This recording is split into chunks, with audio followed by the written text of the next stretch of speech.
আমৰা জয় দিব।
ইয়াৰ পাছতে আমি অনুৰোধ জনাইছোঁ আমাৰ আগকেইদিন নামঘৰৰ নামঘৰ, সেই নামঘৰ ভাঙি নিৰ্মাণ কৰিলোঁ, কাষত নামঘৰ ভাঙি নিৰ্মাণ কৰিছোঁ,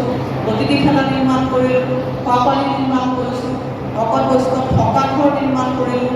আৰু লগতে ইয়াত প্ৰসাদ ঘৰ, মুখ্যমন্ত্ৰী ডাঙৰীয়াই ইয়াত আমি ভোগ নিদিওঁ, আমি প্ৰসাদ দিওঁ। প্ৰসাদ ইয়াত লক্ষ মানুহ আহে, প্ৰসাদ ঘৰটো আমাৰ বহুত প্ৰয়োজন আছিল, সেইভাগে আমি সম্পূৰ্ণ কৰিলোঁ। অসম চৰকাৰৰ সন্মানীয় মন্ত্ৰী শ্ৰীমতী অজন্তা নেওগ ডাঙৰীয়ানী, আমাৰ মাজত উপস্থিত অসম চৰকাৰৰ সন্মানীয় মন্ত্ৰী অতুল বৰা ডাঙৰীয়া, সাংসদ কামাখ্যা প্ৰসাদ দাসা ডাঙৰীয়া, সন্মানীয় বিধায়ক বিশ্বজিৎ ফুকন ডাঙৰীয়া, নামঘৰৰ সভাপতি সম্পাদক প্ৰমুখ্যে ভকতবৃন্দগণ, উপস্থিত আই মাতৃসকল আৰু সন্মানীয় বুদ্ধিবৃন্দ, 2021 চনত আঠখেলীয়া নামঘৰলৈ অহাৰ সৌভাগ্য হৈছিলে আৰু আজি পুনৰ এই নামঘৰলৈ আহি ইয়াৰ পৰিৱৰ্তিত কলেবৰ আৰু স্বৰূপ দেখি সঁচাকৈয়ে মই আনন্দিত হৈছোঁ। এই নামঘৰটি অত্যন্ত সুন্দৰভাৱে সজাই পৰাই তোলাৰ বাবে মই নামঘৰ সমিতি আৰু স্থানীয় বিধায়িকা অজন্তা নেওগ ডাঙৰীয়ানীৰ শলাগ লৈছোঁ।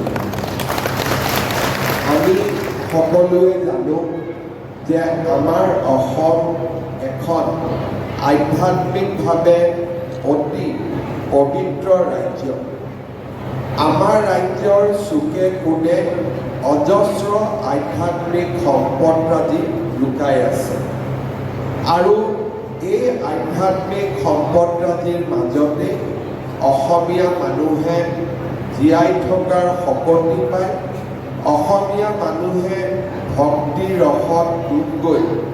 নিজৰ জীৱনত আগুৱাই লৈ যায় প্ৰতিটো ভাদ মাহতে আঠখেলীয়ালৈ অহা জনসমাগমে আমাক সোঁৱৰাই দিয়ে যে আমাৰ ৰাইজে কি ধৰণে আধ্যাত্মিকতাক আদৰি লৈছে আৰু নিজৰ জীৱন পৰিক্ৰমা কি ধৰণে গুৰু দুজনাই দেখুৱাই যোৱা পথেৰে আগুৱাই যোৱাৰ বাবে মানুহে সংকল্প কৰে মই আঠখেলীয়া নামঘৰৰ এই পবিত্ৰ আমাৰ নামঘৰত থিয় হৈ পুনৰ এবাৰ আপোনালোক সকলোকে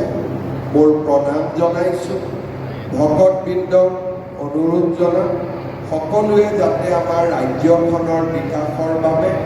আমাৰ ৰাজ্যখনৰ সৰ্বাংগীন উন্নতিৰ বাবে প্ৰাৰ্থনা আগবঢ়ায় আৰু আমাৰ ৰাজ্যখনৰ প্ৰতিঘৰ মানুহৰ জীৱনৰ পৰা যাতে দুখ দুৰ্দশা আঁতৰি যায় সৌভাগ্য আৰু সম্পদেৰে আমাৰ ৰাজ্যৰ প্ৰতিঘৰ পৰিয়াল উপচি উঠে আমাৰ ৰাজ্যখন সদায় যাতে শস্য শ্যামলা সকলো ফালৰ পৰা বিকাশৰ গতিত আগুৱাই থাকিব পাৰে তাৰ বাবে মই ভকতবৃন্দক অনুৰোধ জনাম আপোনালোক সকলোৱে যাতে আঠখেলীয়া প্ৰভুৰ ওচৰত প্ৰাৰ্থনা আগবঢ়ায় মই নিজেও অসমবাসী ৰাইজৰ মংগল কামনা কৰি আঠখেলীয়া প্ৰভুৰ শ্ৰীচৰণত প্ৰাৰ্থনা আগবঢ়াইছোঁ আৰু আমি সকলোৱে লগ হৈ অসমখনক শান্তিপূৰ্ণ সম্পদশালী আৰু বিকশিত ৰাজ্য হিচাপে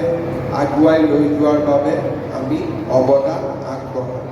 মই আজি অত্যন্ত আনন্দিত যে নামঘৰৰ ফালৰ পৰা জনোৱা হৈছে যে ইয়াত আগতে যি ভুল বুজাবুজি আছিল সেইবিলাকো আঁতৰ হৈছে আৰু এতিয়া সকলোৱে লগ হৈ আঠখেলীয়া প্ৰভুৰ শ্ৰীচৰণত সকলোৱে প্ৰাৰ্থনা আগবঢ়াইছে আৰু সকলোৱে সুন্দৰভাৱে নামঘৰটোৰ উন্নয়নৰ বাবে নিজকে আত্মনিয়োগ কৰিছে মই আশা কৰিম এই পৰিৱেশ যাতে সদায় অটুট থাকে কাৰণ আঠখেলীয়া অসমৰ ৰাইজৰ বাবে অত্যন্ত পবিত্ৰ স্থান ইয়ালৈ আহি সকলোৱে বিভিন্ন সমস্যা সমাধানৰ বাবে ভগৱানক প্ৰাৰ্থনা কৰে আৰু বহুজনে সমস্যা সমাধানৰ পথো বিচাৰি পায় মই নামঘৰ পৰিচালনা সমিতিক আকৌ এবাৰ ধন্যবাদ জনাইছোঁ মই আশা কৰোঁ যে এই নামঘৰে আৰু ভৱিষ্যতে কিবা পৰিকল্পনা হাতত ল'লে বা এই অঞ্চলটোৰ বিকাশৰ বাবে আপোনালোকৰ নতুন কিবা চিন্তা চৰ্চা আহিলে মোক নিশ্চয় জনাব অসম চৰকাৰে আপোনালোকক সকলো ফালৰ পৰা সহযোগিতা আগবঢ়াই আপোনালোকে মাত্ৰ চিন্তা কৰিব আদেশ কৰিব আৰু সেই আদেশ পালনৰ বাবে অসম চৰকাৰে তৎপৰতাৰে কাম কৰিব পুনৰ এবাৰ সকলো ভকতবৃন্দৰ শ্ৰীচৰণত মই শতকোটি প্ৰণাম যাচি নামঘৰৰ সুন্দৰ বিকাশ আৰু উন্নয়নৰ বাবে আকৌ এবাৰ আপোনালোকক ধন্যবাদ জনাই স্থানীয় বিধায়িকা আমাৰ মন্ত্ৰী অজন্তা নেওগ বাইদেউৰ শলাগ লৈ মই মোৰ বক্তব্যৰ সামৰণি মাৰিছোঁ ধন্যবাদ